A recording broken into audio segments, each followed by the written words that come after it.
May 1 kilong kamoting kahoy ka ba dyan? Tara, samahan mo akong gumawa ng masarap na cassava cake. Hi guys! Welcome back sa aking kusina. If you're new here, my name is Irene and you heard me right because for today's episode ay gagawa tayo ng cassava cake. Kung isa kayo sa mga subscribers ko na nakapanood na ng mga cassava cake recipe ko, siguro iniisip nyo anong pinagkaiba o difference sa recipe natin for today compare sa mga previous cassava cake recipe ko. Well, this time gawin naman natin itong espesyal with creamy, cheesy custard topping. And the best part is, di mo kailangan ng oven dito. Kaya kaway-kaway sa mga walang oven dyan. Pwede nyo ito gawin sa bahay. At syempre, pwede nyo rin ito pagkakitaan. Written ingredients natin at costing ay nasa description box. So tara, let's get started! So first ay i-prepare muna natin ang ating mga molder. Ang gamit ko ditong molder ay round na aluminum na may size na 2.5 in diameter and 1 inch yung height niya. Meron din tayo ditong banana leaf na ginunting ko ng pa-round, same ng size ng ating molder. Ito ang magsisilbing liner ng ating molder para mas easy and less hassle ito i-unmold mamaya. Bago natin ilagay ang ating banana leaf, ay grease muna natin ng butter, pwedeng margarine o margarine sa ating mga Pinoy, ang ating molder, then set aside muna.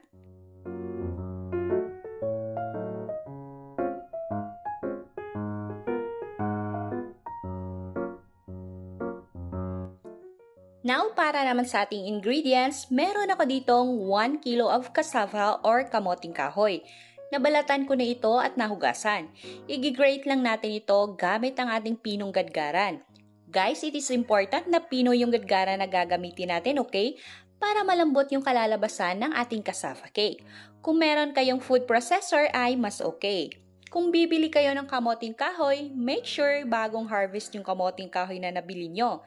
Eto ay 20 pesos per kilo lang, nabili ko sa aming kapitbahay, kaya sigurado akong fresh ito.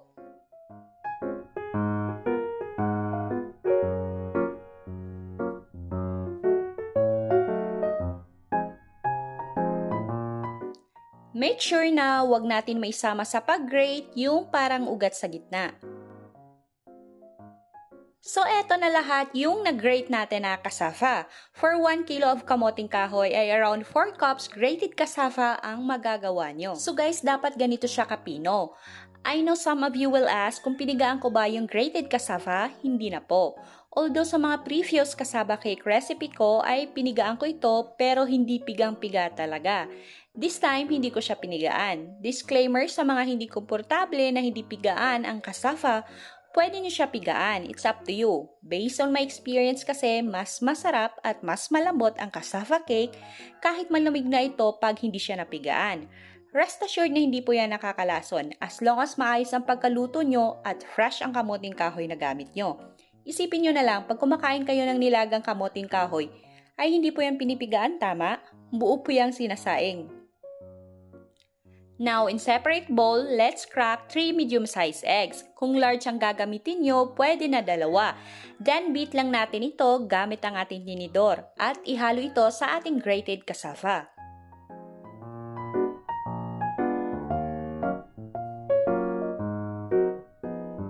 Now, let's add in 1/3 cup of melted butter or margarine and 1 can ng 390 grams of condensed milk.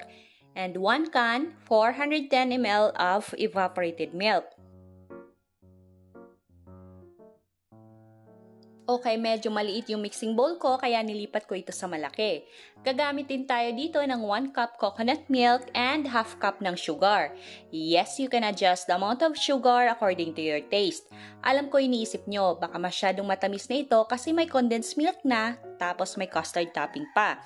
Kaya dapat wala ng sugar. Guys, matabang siya pag walang sugar, promise. Pangalawang try ko na ito, first try ay hindi ako nag-add ng sugar. At matabang siya, kaya mag-add kayo at least half cup to 3/4 cup ng sugar. Add 1 teaspoon of salt just to balance the sweetness. Add few drops of vanilla extract for added flavor sa ating cassava cake. Then, mix everything well. Kung napapansin nyo, yung consistency ng ating mixture ay malabnaw. Mas more on liquid ito. Well, kung gusto nyo na smooth, umalambot yung cassava cake nyo kahit malamig na, dapat mas marami ang liquid nyo. Don't worry, magso-solidify din yan mamaya. Kung gusto nyo naman na firm ito, more on grated cassava dapat. Okay, now let's proceed naman sa paglagay ng mixture sa ating mga molder. Dapat hindi ito masyadong puno, nasa 3/4 lang ng ating molder. At habang ginagawa pa natin ito, para sa mga hindi pa nakapag-subscribe, please subscribe sa ating YouTube channel and please click the notification bell and click all para ma-notify kayo pag may bago tayong uploads. Cover natin ito ng foil to avoid water drippings. Pero kung walang foil sa bahay, ay takpan nyo na lang ng malinis na tela yung takip ng inyong steamer. Yes, steam muna natin ito for 15 minutes.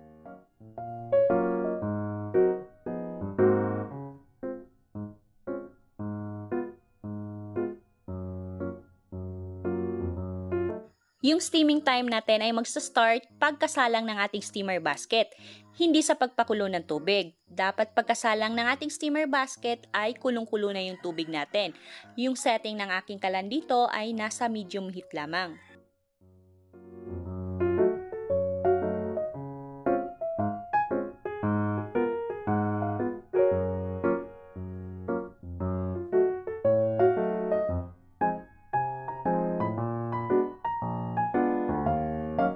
After 15 minutes ay nilipat ko ito sa aking lumang kawali. Tanggalin natin yung foil, then gawin muna natin ang ating custard topping.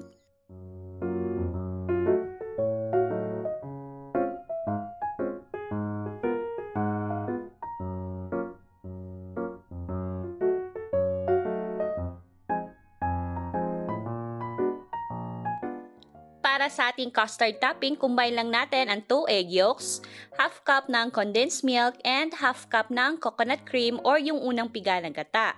Tapos haluin lang natin itong mabuti. Then, add some grated cheese. Optional but highly recommended. So, bakit hinalo ko na yung cheese sa ating mixture at hindi ko siya nilagay as topping?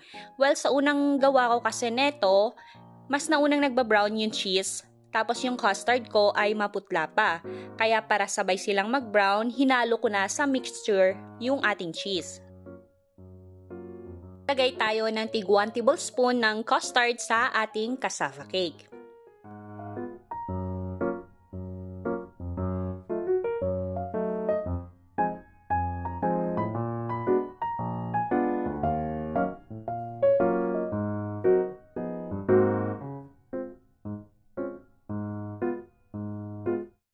Now, this is the fun part. Again, etong procedure na to ay para sa mga walang oven, kaya kung ikaw ay nakaluwag-luwag sa buhay at may oven ka naman, might as well mag-oven ka na lang. Nagpabaga lang ako dito ng uling, tapos ay nilagay ko ito sa round na baking pan na hindi ko na ginagamit.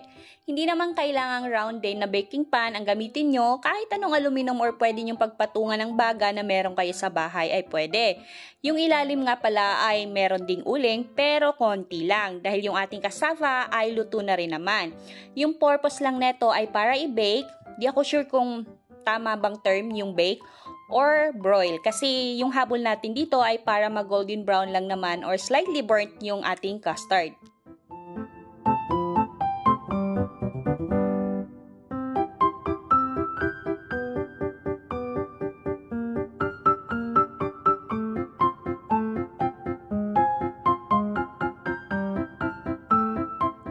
After 10 minutes ay ganito na siya. Bubbly na yung ating custard.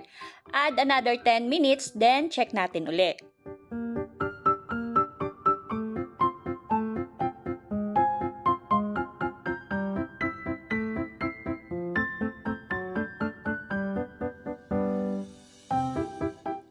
After a total of 20 minutes, perfectly golden brown na yung ating cassava cake. And guys, promise, amoy pa lang na kung matatakam na kayo, palamigin muna natin ito bago natin i-unmold. At sa may mga oven naman sa bahay, pwede nyo ito i-bake for 25 to 30 minutes in a preheated oven at 180 degrees. Or depende sa laki ng molder or baking pan na gagamitin nyo.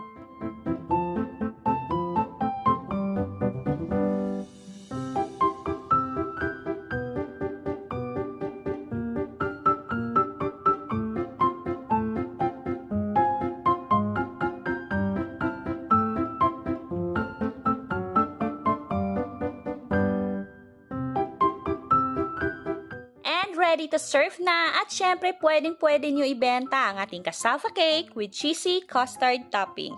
Ay nako, magiging bestseller nyo to, promise. Masarap siya. Sakto lang yung tamis, malambot at creamy. Hindi kayo mapapahiya sa mga suki nyo. Pwede kayo gumamit dito ng lianera, round, or rectangular na baking pan. So, depende na sa inyo. At kung ano yung packaging na gagamitin nyo. At para naman sa ating shoutout portion, para sa mga gamers dyan, pakibisita at suporta ng channel ni Sir Marlon Rix Ladaw. And mega shoutout nga pala to Josephine Barrientos and Genevieve Barrientos.